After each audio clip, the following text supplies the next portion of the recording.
Olá pessoal, bem-vindos a esse mega evento de dicas para o Enem 2021 promovido pelo canal Dicar, Mais Gel.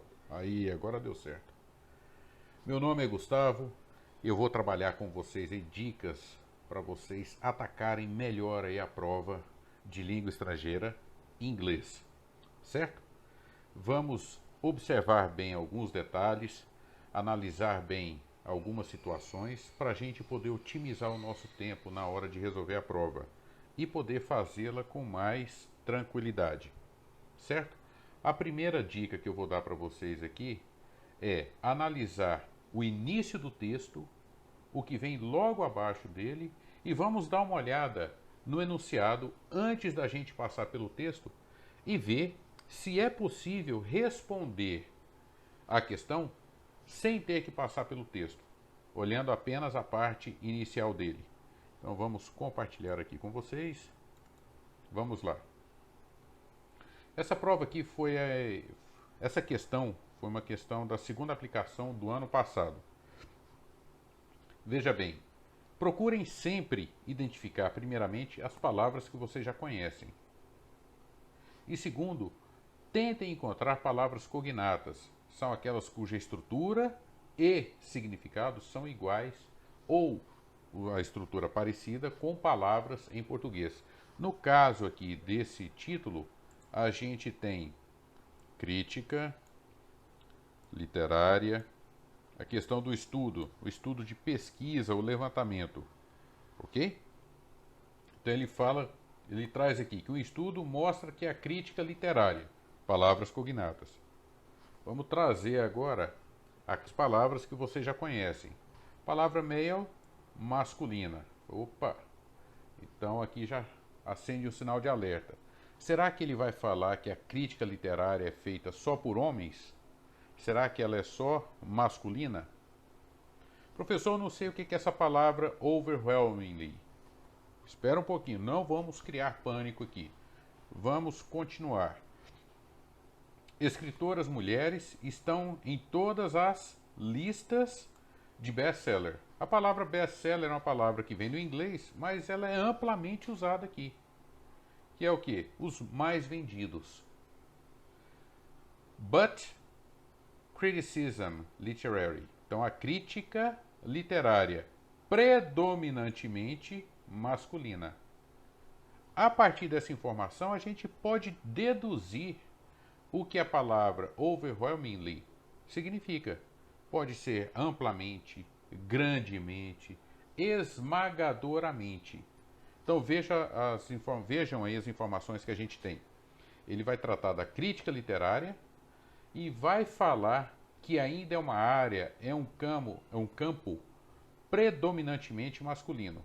Como eu tinha proposto para vocês nessa primeira dica, não vamos ler o texto. Vamos para o enunciado e ver se é possível gabaritar a questão sem ter que ler o texto. Veja bem aqui. No texto, o autor lança mão de palavras como literary, que nós já vimos, que é literário, male, masculino, female, feminino, para apresentar uma matéria jornalística cujo tema está relacionado a, e aqui nós destacamos, literary criticism. Ele vai abordar a questão da crítica literária. Mais uma vez, que é uma área, é um campo esmagadoramente masculino. O tema está relacionado à quantidade de produções literárias de homens e mulheres? Não. A predominância de produções masculinas na crítica literária? Sim. A gente precisou ler o texto? Não. Isso acontece em todas as provas? Nem sempre. Mas para a gente poder, mais uma vez, ganhar tempo, porque a prova é longa, a prova é extensa, vai consumir energia, vai baixar o nosso nível de concentração. Então, em algumas situações, quanto menos tempo a gente gastar em questões, vai ser melhor para nós. Aqui a gente ganhou um tempo preciosíssimo. Com início, título e subtítulo, a gente foi capaz de gabaritar a questão. Porque as outras opções todas trazem aqui a produção literária das mulheres. Não é esse o caso. Produção literária de homens e mulheres em 2014. Não é esse o caso. Prestígio das mulheres no desenvolvimento da produção literária. Também não. O que o título e o subtítulo trazem é um tema sobre a produção de crítica literária. E essa crítica literária ainda é feita, na grande maioria, por homens. Beleza? Vamos para a nossa segunda dica. Segunda dica não. Vamos para mais dicas agora, analisando uma segunda questão. Ele vai falar da cultura negra aqui. A cultura popular negra. Uma informação importante para vocês. Em português, a sequência das palavras, a estrutura da frase traz, na grande maioria das vezes, o substantivo e depois o adjetivo. Em inglês, o adjetivo sempre precede o substantivo. Então ele está tratando do quê? Na cultura popular negra contemporânea. Certo? Se você fizer a tradução literal e parar nisso aí, na metade dessa frase você já vai ficar confuso, vai ficar nervoso, ansioso e vai perder a concentração. Então guardem esses detalhes. Em inglês, o adjetivo sempre precede, sempre vem antes do substantivo. Beleza? Então, mais uma vez aqui, ele está falando da cultura. Que cultura? A cultura popular negra de quando? De agora, contemporânea. Um exemplo dessa cultura, a música rap. Se tornou, ou tem se tornado, um dos espaços onde o discurso negro é usado de uma maneira que convida a cultura dominante a escutar, a ouvir. E, de certo ponto, convida essa cultura dominante a ser transformada. Uma outra observação que eu quero fazer aqui para vocês, que vocês vão ver que aparece bastante em textos. O conectivo however é uma conjunção adversativa. Entretanto, porém, vai trazer uma ideia contrária. Um dos riscos dessa tentativa de transformação aí, dessa tradução cultural, é que ela pode ou ela vai banalizar o discurso negro. Pode banalizar o discurso negro de duas formas. Quando as crianças jovens imitam esse discurso, de maneira a sugerir que esse discurso é daqueles que são estúpidos, ou quando as crianças brancas, imitam esse discurso numa tentativa de entretenimento, de fazer graça. Em ambos os casos, essa imitação vai diminuir a importância desse discurso. Por quê? Porque ele vai perder o seu poder subversivo. Certo? Ele vai ser diminuído, ele vai perder valor, vai perder força. Essa é a mensagem trazida no texto. De acordo com Bell Hooks, intelectual negra estadunidense, o poder subversivo aqui do rap consiste na possibilidade de quê? De transformação. Mas quer transformar o quê? A cultura dominante. Todas essas informações aqui a gente encontra no texto. Beleza? Mais uma questão aqui para analisarmos.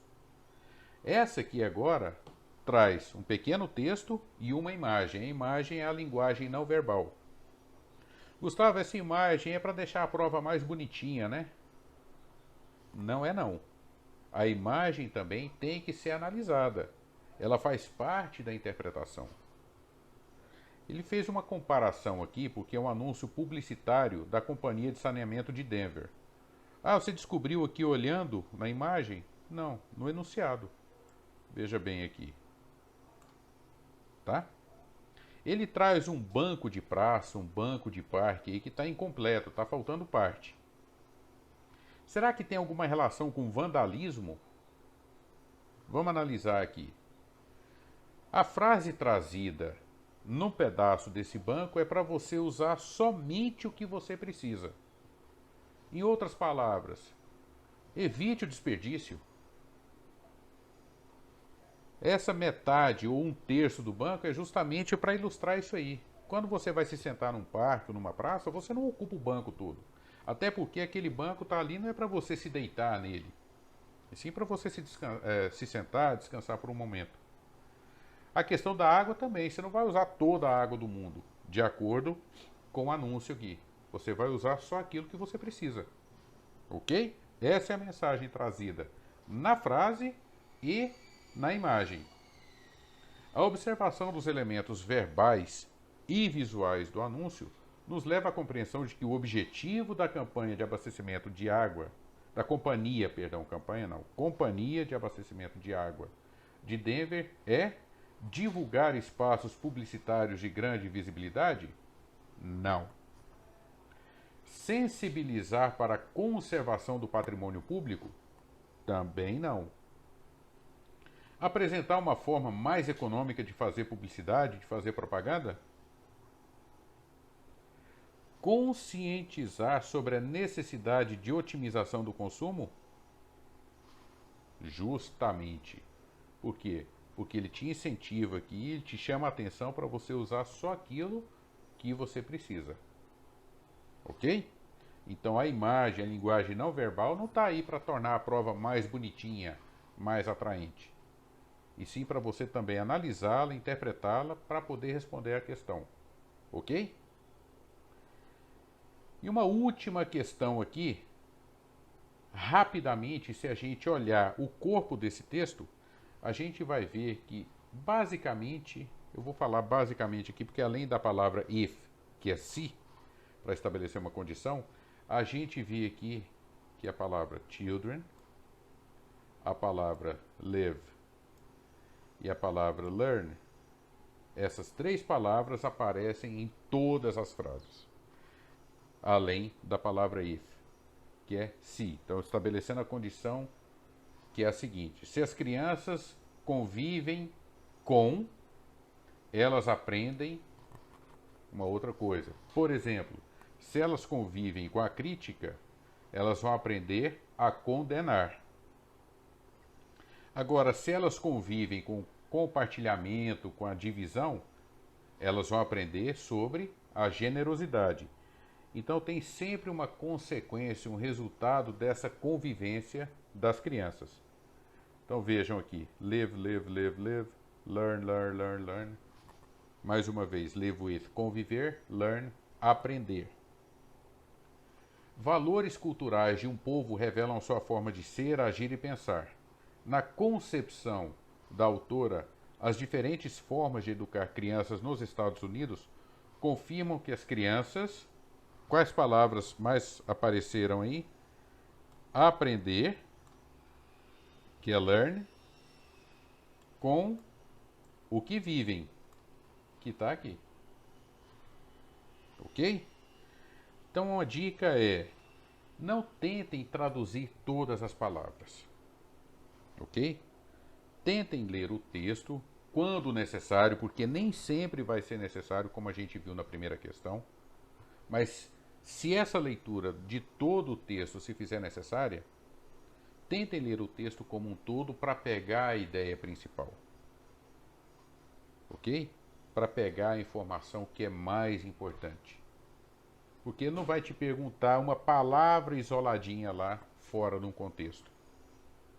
Pode até ser que haja questões, de acordo com o contexto, o vocábulo tal da ideia de que, mas isso está inserido no contexto. Ok? No mais, espero tê-los ajudado. Espero aí que vocês se saiam muito bem na prova, tá? Façam essa prova com tranquilidade, com atenção e sucesso para vocês. Beijo, pessoal. Tchau.